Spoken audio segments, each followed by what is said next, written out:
Right, going back to the top story we are tracking here on DD India, British Prime Minister Keir Starmer visits Mumbai at the head of the largest ever UK trade delegation to India. Joining us is Ambassador Gayatri Isar Kumar. Ambassador Kumar is a former High Commissioner of India to the United Kingdom. She also served as ambassador to Belgium, the European Union and Luxembourg. Ambassador Kumar, welcome to DD India News Hour. Now, it's Prime Minister Starmer's maiden visit to India. For a change, Mumbai is hosting him, not New Delhi. But perhaps it's only fitting that he is leading a 125-strong trade delegation to talk business in India's financial capital. Absolutely. And although all visits of UK prime ministers to India are met with a lot of anticipation, this visit follows the signing of the landmark Comprehensive Economic and Trade Agreement. And that actually marked an optimistic uptick in India-UK economic cooperation. It is just at a time when global geopolitics and global trading are facing unprecedented disruptions and uncertainty from unilateral sanctions and punitive tariffs. So the focus is again on trade. It has been ever since the UK exited the European Union. Our two prime ministers at that time had discussed the eight and identified the 8 pillars for priority focus in the bilateral agenda, and trade had been again from then onwards at the very top. So this the conclusion of the successful negotiations for a comprehensive economic and trade agreement is really a momentous event. Not only is it the most comprehensive for India, but also it sets a new template for India and other important trade partners, Right. and also brings a lot of relief to our exporters across the sectors. Indeed. Ambassador Kumar, since you spoke about the free trade agreement, now the India-UK FTA was signed on 24 July this year, but there's no word yet on when it will be implemented or come into force. Now, PM Starmer says as soon as humanly possible. Is ratification causing delays? I mean, what's the hold-up? I would call it a hold up or a delay. Okay. Of course, we are all impatient, and the stakeholders would like to see it happen sooner rather than later. But it's usually the procedure is that the most important part is agreeing on the provisions, and this has been done. And really, both sides would need to complete internal legal and regulatory and parliamentary and administrative procedures. And also, as we have agreed in the agreement, some of the tariff cuts and policy changes may be phased in over a period of time rather than all at once. So the full benefits may take, be maybe operationalized in a phased manner. But it's just the legal scrubbing. I've heard 10 months from the date of signing. But yes, the UK's ratification process is relatively elaborate. Operational start possibly in 2026 is more realistic. On our side, our cabinet has approved the provisions that we have negotiated. So I think der hai andher nahi. Indeed. Now, in Mumbai, Ambassador Kumar, the Starmer told the accompanying British media that the UK will not relax visa rules for India. He says that there were no plans to open up more visa routes to Indian workers or students. But from an Indian perspective, isn't mobility part of the FTA? Yes, definitely. We have very, very important business mobility provisions, and the FTA establishes, sort of a framework or conditions, and facilitates temporary business-related travel and work, which was one of our key asks. And this is normally in the shape of short-term assignments, professional exchanges. So business visitors, it's been prescribed how many days they are allowed to stay up to within within a 6-month period, so that their short-term business engagements are facilitated. Then intra-corporate transferees have some provisions, eligibility for families to join them. Then you have intra-corporate rules for graduate trainees so that young professionals can come in and out and gain international experience. Then you have provisions for contractual service suppliers. All these are very, very important for us because we are, for us, exporting services in IT, finance, hospitality, medical, and then, of course, professionals in a 12-month and 24-month period for in the telecom and consultancy and finance sectors. Then, of course, investors have special provisions. And let's never forget that during COVID, we realized how important the Indian doctors and nurses are and how they are the backbone of the NHS system. And everywhere I went in the UK, in all the four regions, I would be, encouraged to work on, facilitation of doctors and nurses working in the UK within the framework of their, their rules, Hmm. their internal rules and their home ministries rules.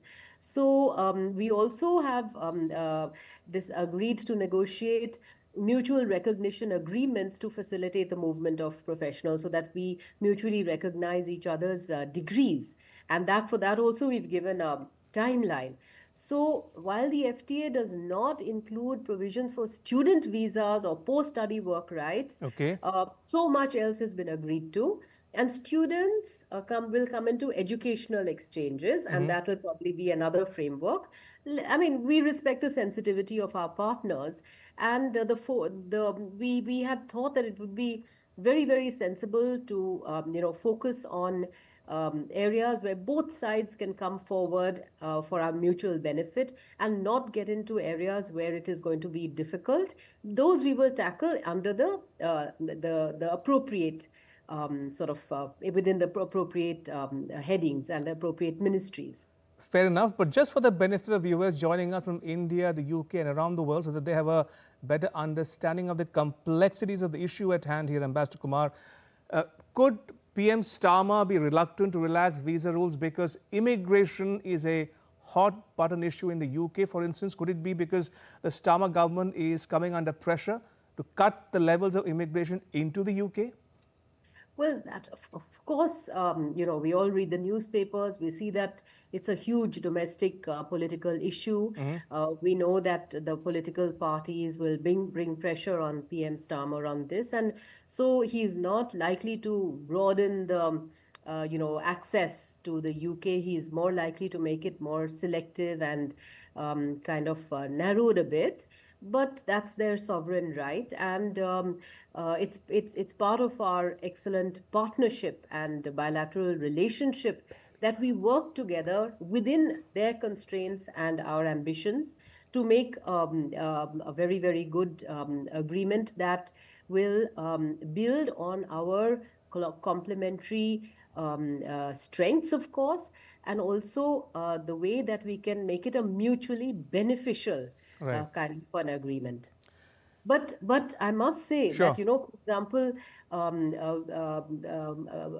mobility of Indian students Hmm. to gain experience in India, mobility of Indian professionals, chefs, yoga instructors, classical musicians, niche service providers.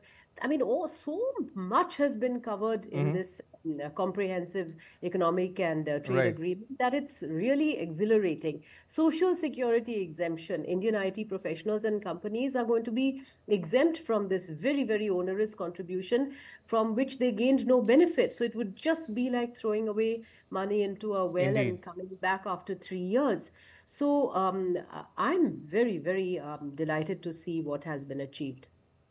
Okay, so we've discussed day one of the PM Starmer's visit to India, Ambassador Kumar. Looking ahead to day two now, what do you think will be on the agenda when the two prime ministers hold talks in Mumbai on Thursday? It is really, I don't know how they're going to talk about everything Hmm. within the short period of a 1 hour meeting. So I'm sure that the two prime ministers will, carry out a review of the progress in the implementation of the roadmap. We had drawn up a roadmap reflecting our ambitions and our common objectives, not only in our bilateral agenda, but also on regional and global issues of shared concern and interest, where we wanted to take initiatives, for example, when it comes to renewables, when it's climate change, whether it is, the One Sun, One World, One Grid initiative, the Coalition for Disaster Resilient Infrastructure, where we help third countries with Right. our initiatives. So we will have so this is this very comprehensive Mm-hmm. strategic partnership document called Vision 2035. These initiatives had been endorsed by them on July 24th. And so far, the progress in the different tracks has been encouraging. The roadmap signed in May 2021 had really set a pathway for us to achieve things together on a very, very broad agenda, from space and defense and security to technology, education, food security, energy, renewables.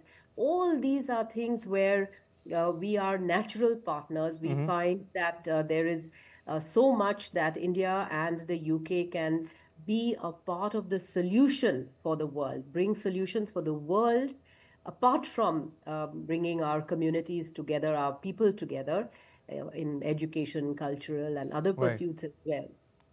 And So before we, all these will be sure, covered by the two prime ministers sure, when they meet, but of course, it'll have to be followed up by the two delegations indeed. in greater detail. A quick question before we close, Ambassador Kumar. Now, talking about the bilateral ties, you think counter-terrorism is an important pillar of the bilateral talks? And if that's the case, does New Delhi have some concerns over Sikh extremist groups operating in the UK? Of course. If you look at the UK Mm-hmm. as a permanent member of the UN Security Council, Mm-hmm. wanting, supporting India to be a permanent member of the UN Security Council, then we talk about, in the integrated review, they talk about India being a very important and key, strategic and security partner in the Indo-Pacific. We are acknowledged as a partner in global security.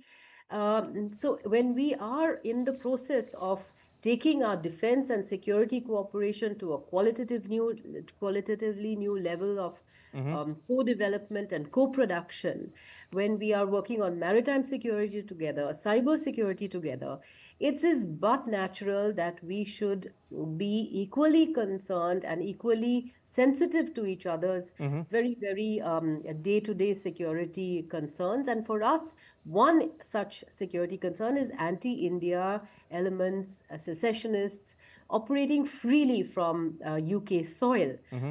So they take advantage of the platforms that they have access to in Right. prestigious UK institutions, and they say this is our right to protest. So these are British citizens, Mm-hmm. and we would like the British government to do more and more action to curb their anti-India activities Mm-hmm. from the UK soil.